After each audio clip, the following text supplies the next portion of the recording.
नमस्कार।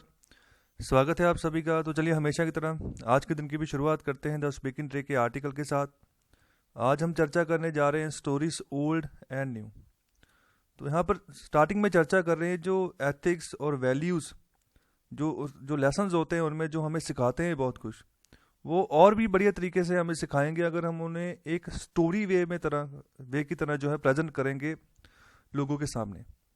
तो जो भी हमारे सामने लिखा हुआ है, जो एथिक्स और वैल्यूज़ के लेसन्स हैं, उनको अगर स्टोरी वे में हम प्रेजेंट करते हैं तो ज़्यादा इम्पैक्ट डालेंगे। तो यहाँ पर ये ऑथर बात कह रहे हैं। और इसीलिए शायद जो मैथोलॉजी है, जो ऐतिहासिक कथाएं होती हैं, तो वो ज़्यादा प्रसिद्ध रहती हैं। बाकायदा जो रिलीजियस कमांडमेंट्स होती हैं, जो स्ट्रक्चर्स होते हैं, उनके अगर अकॉर्डिंग हम बात करें तो जो ऐतिहासिक कहानियाँ हैं वो ज़्यादा प्रसिद्ध रहती हैं। जो टेल्स होती हैं वो ज़्यादा प्रसिद्ध रहती हैं, क्योंकि वो एक स्टोरी वे के तहत जो है प्रेजेंट की जाती हैं लोगों के सामने, और पीढ़ी दर पीढ़ी जो है वो ट्रांसफ़र होती रहती है। एक पीढ़ी जब सुनती रही कहानियाँ सुनती है, फिर अगली पीढ़ी में ट्रांसफ़र कर देती थी। ऐसा चलता आ रहा था पिछले काफ़ी लंबे अरसे से। तो अभी ये रुझान अभी भी है। जो दादी होती है अपने जो नाती होते हैं उनको कहानियाँ सुनाते हैं, ऐतिहासिक कहानियाँ सुनाते हैं, तो बच्चे को गाइड करने के लिए, बच्चे को सही डायरेक्शन देने के लिए ऐसी कहानियाँ, ऐतिहासिक कहानियाँ बनाई गई थी। तो आगे यहाँ पर बात कर रहे हैं, जैसे टेल्स हैं, जैसे जतका के टेल्स हैं, पंचतंत्र है, ओके, सूफी है, जन स्टोरीज हैं, एसॉप फेबल्स हैं। तो ये सभी जो है एंटरटेनमेंट के कुछ ना कुछ प्रकार हैं, जो कि बढ़िया तरीके से जो रीडर है उसको इन्फॉर्मेशन प्रोवाइड करते हैं और एक तरह से एंटरटेन कर देते हैं, और ये भी बताते हैं कि क्या काम आपने करने हैं और क्या नहीं करने हैं। और आगे चर्चा कर रहे हैं जो एपिक्स हैं, हमारे महाभारत और रामायण जैसे। तो इनमें भी बहुत सारी स्टोरीज ऐसी हैं, जो स्टोरी लाइन ऐसी हैं जो एक दूसरे के साथ जो उनके प्लॉट से जुड़े हुए हैं।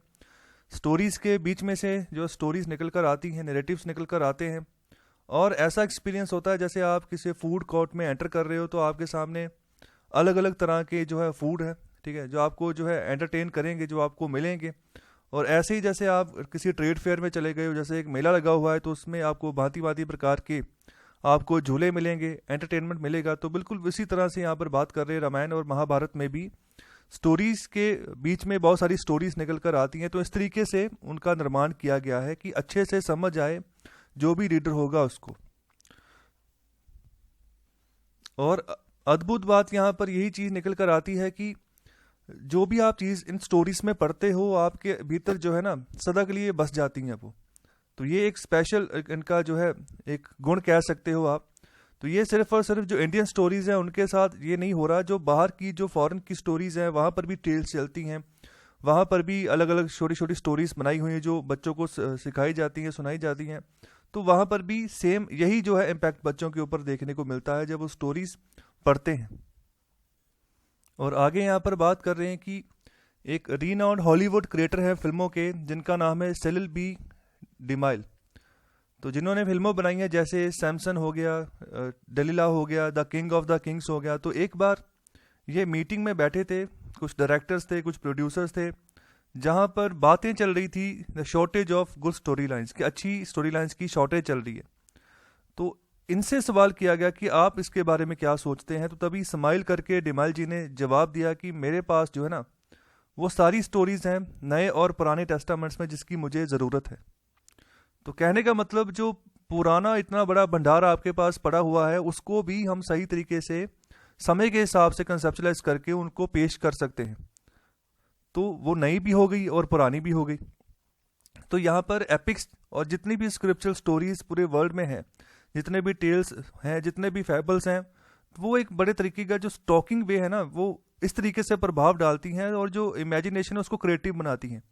और जितने भी यहाँ पर वर्जन्स हैं उनको यहाँ पर इकट्ठा करते हैं, इंटरप्रेट करते हैं हम, और जो बेसिक स्टोरी लाइन है उसको भी हम एक्सटेंड करते हैं कि मतलब जिस तरीके से समय के हिसाब से हम उसको कंटेक्चुअलाइज कर सकें, हम उस हिसाब से करते हैं कि जो श्रोता है उसको क्या चीज़ पसंद आएगी, और उसी के हिसाब से ही हम उसको फिक्शनलाइज करते हैं। तो आगे बात कर रहे हैं कि इसमें कोई अद्भुत नहीं है अगर हम ये कहें कि जो पूरा वर्ल्ड है, पूरा यूनिवर्स है, वो स्टोरीज से बना हुआ है, कि एटम से नहीं बना हुआ है। तो ये ऑथर का यहाँ पर कहना है। कहने का मतलब है कि स्टोरीज के भंडार है, टेल्स के भंडार है, बस आप उसको अपने वे में सोचो और उसको प्रेजेंट करने का आपका माइंड जो है ना वो उस हिसाब से शार्प होना चाहिए, तो आप कुछ भी कर सकते हो। किसी चीज़ की कमी नहीं होती है वर्ल्ड में। आप सिर्फ उस हिसाब से सोचना शुरू करो, आपके सामने रिजल्ट निकलने आने शुरू हो जाते हैं।